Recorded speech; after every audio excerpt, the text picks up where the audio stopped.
Saudara, Partai Gerindra menepis isu Rahayu Saraswati mundur dari DPR untuk bergabung dalam Kabinet Merah Putih. Pandangan Gerindra itu hanya isu gorengan warganet. Presiden Prabowo sendiri meminta publik menunggu siapa yang akan mengisi posisi di Kabinet Merah Putih. Sekretaris Fraksi Partai Gerindra DPR, Bambang Haryadi, mengatakan tidak ada bahasan soal Rahayu Saraswati menjadi Menteri Pemuda dan Olahraga pengganti Dito Aryo Tejo. Saat ini, Rahayu Saraswati atau Sarah sudah dinonaktifkan menyusul permohonan pengunduran dirinya yang videonya tersebar di media sosial. Isu keponakan Presiden Prabowo Subianto itu masuk dalam kabinet juga ditegaskan hanyalah gosip. Saat ini, Partai Gerindra tengah mendalami pengunduran diri Sarah, termasuk urusan administratif terkait posisi Sarah di DPR. Jadi kita kan paham bahwa sosial media itu benar-benar sangat terbuka dan susah. Isu apapun bisa dilakukan di sana. Kadang kita juga harus cermat juga dalam menanggapi isu sosial media itu. Di eksekutif itu kan bukan ranah kita.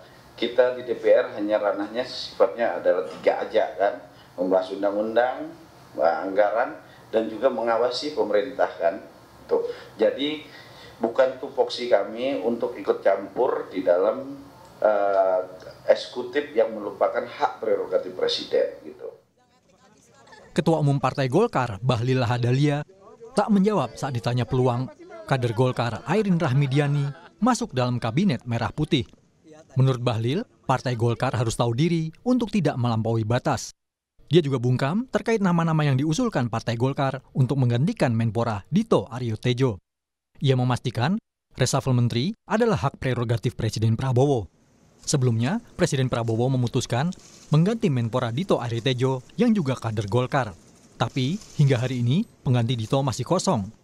Sejumlah nama kader Golkar santer terdengar untuk mengisi posisi Menpora, seperti Putri Komarudin hingga Airin Rahmidiani.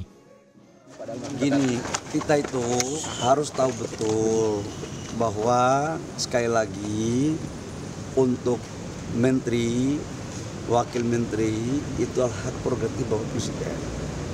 Kita partai-partai ini jangan melakukan tindakan melampaui batas kewenangannya. Biarlah itu kewenangan Bapak Presiden, kita patuh, kita tunduk pada apa yang diputuskan oleh Bapak Presiden sebagai pemegang hak prerogatif. Ya. Pak, maksudnya dari proses sidang etiknya sudah berjalan atau seperti apa Pak? Lagi schedule sesuai berjalan sesuai dengan semestinya. Sebelumnya, Rahayu Saraswati Joyo Hadikusumo menyatakan mundur sebagai anggota DPR periode 2024-2029 dari fraksi Partai Gerindra. Dalam keterangan videonya, ia menyampaikan permohonan maaf atas kesalahan kata yang disampaikannya dalam sebuah siniar atau podcast pada 28 Februari 2025.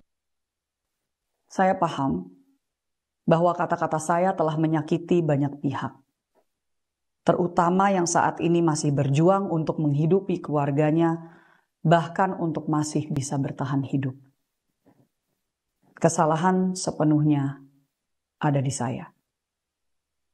Oleh sebab itu, melalui pesan ini, saya ucapkan permohonan maaf yang sebesar-besarnya atas ucapan dan kesalahan saya. Dengan ini, saya menyatakan pengunduran diri saya sebagai anggota DPR RI kepada fraksi Partai Gerindra. Soal posisi Menteri Pemuda dan Olahraga, serta Menko Polkam yang masih kosong setelah reshuffle kabinet, Presiden Prabowo enggan menjawab secara gamblang soal kapan dan siapa yang akan mengisi kursi tersebut. Saat meninjau Sekolah Rakyat Menengah Atas 10 di Jakarta Selatan Kamis siang, Presiden hanya meminta publik menunggu siapa yang akan mengisi posisi tersebut. Tim Liputan, Kompas TV. Yang juga jadi sorotan saudara, RUU perampasan aset yang jadi tuntutan publik untuk segera disahkan kini masuk dalam program legislasi nasional prioritas 2025. Anggota Komisi 3 DPR Beni Kaharman bilang DPR harus membuka partisipasi publik dalam pembahasan RUU ini. Beni menyatakan masuknya RUU perampasan aset ke prolegnas prioritas 2025 sebagai respons cepat atas tuntutan publik. Namun Beni tak menjamin RUU perampasan aset bakal disahkan tahun ini. Yang terpenting menurutnya adalah pembahasan tentang RUU ini dimulai. Ya, kan sudah diputuskan di prolegnas, Akan dibahas masuk prolegnas prioritas, dan itu akan diserahkan kepada DPR untuk menyiapkan naskah rancangan. Tahun 2003 kan pemerintah sudah menyiapkan itu. Pokoknya DPR peduli, DPR merespon ya, dengan cepat apa yang menjadi tuntutan publik, tuntutan masyarakat. Transparansi pembahasan rancangan undang-undang, akuntabilitas, partisipasi, buka siapa yang mau kasih pandangan, pendapat, silakan. Berarti keburu ya Pak diketok akhir tahun ini? Bukan soal keburu ketoknya, pembahasan dulu. Sementara itu, Saudara Menteri Hukum Supratman Andi Aktas bilang pemerintah siap untuk membahas RUU perampasan aset bersama DPR.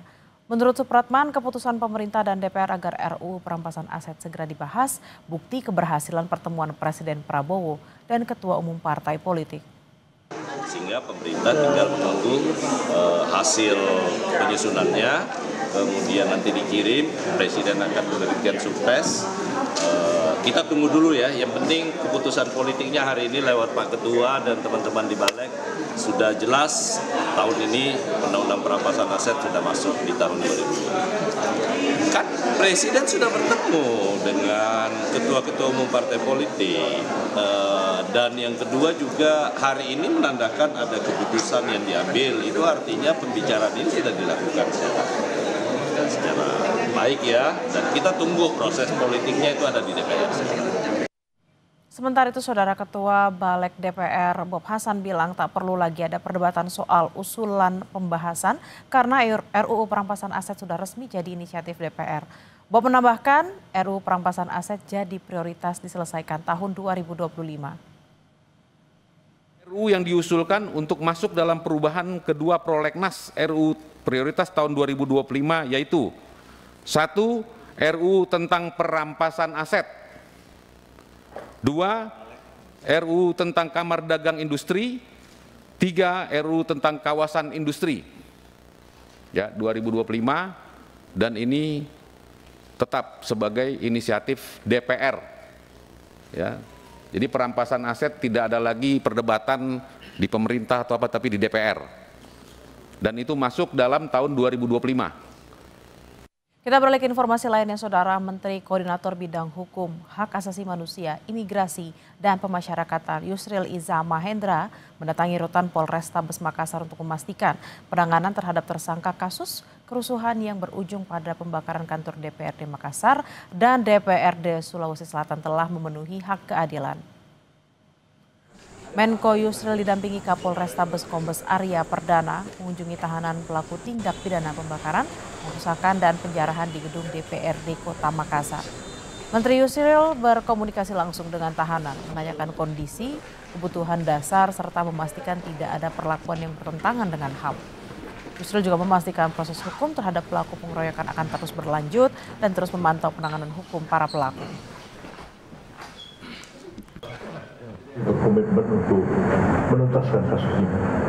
Nah, jadi siapa yang melakukan kekerasan, siapa yang melakukan penganiayaan sampai meninggalnya korban.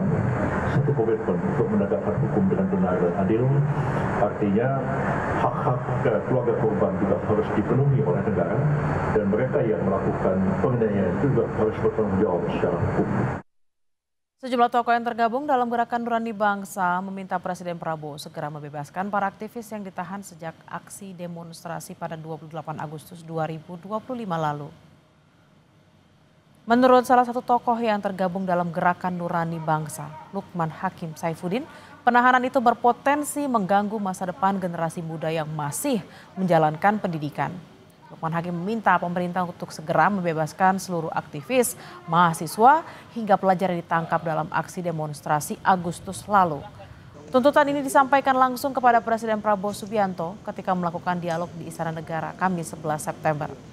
Dalam pertemuan, para tokoh menyampaikan sejumlah tuntutan termasuk pembentukan komisi investigasi independen terkait kericuhan dalam demonstrasi Agustus lalu. Ya, Kami dari Gerakan Nurani Bangsa hadir menyampaikan tuntutan bahwa adik-adik kita, anak-anak kita, para aktivis, para mahasiswa, bahkan para pelajar kita yang saat ini masih ditahan di sejumlah kota, di sejumlah provinsi, kabupaten kota di tanah air, kami berharap sesegera mungkin bisa dibebaskan karena pada dasarnya mereka adalah anak-anak kita yang